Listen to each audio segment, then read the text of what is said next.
Monday's lesson reminds me of a promise that Jesus made in Matthew 28:20. Surely I'm with you always, even until the end of the world. Now, here's what we know. The end of the world takes place at the second coming of Jesus Christ. And the good news is that we have a promise from Jesus that no matter how bad things become at the end, he will be with us the entire time. As the lesson points out, the great hope of the New Testament is the second coming of Jesus Christ. The Bible talks about it as an absolute fact.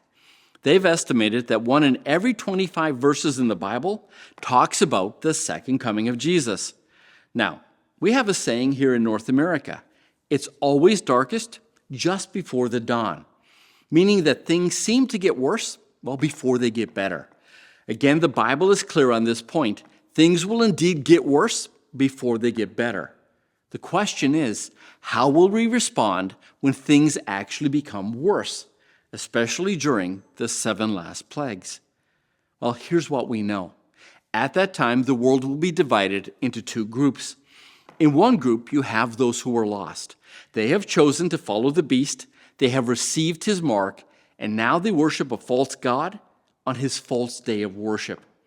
When probation closes and the plagues fall on them, their response will be that of fear, guilt, and shame.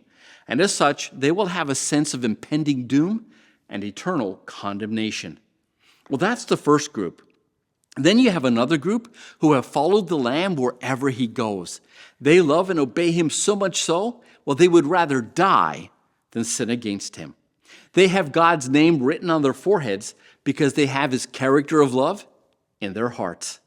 And they have his seal because they have kept his Sabbath along with, all of his commandments of love. And when probation closes and the plagues fall, their response will be one of faith and hope. Why? Because they know that Jesus is on his way to deliver them. So what makes the difference between those 2 groups of people? Well, it's simple. A relationship with Jesus Christ.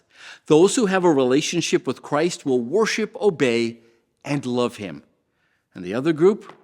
What they have in their hearts is greed, lust, and a hatred for God and their fellow man. In the end, the thing that matters most is whether or not Jesus is your Lord and Savior. And here's the thing, there is still time to choose.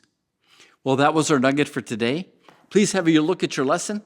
We'll see you tomorrow.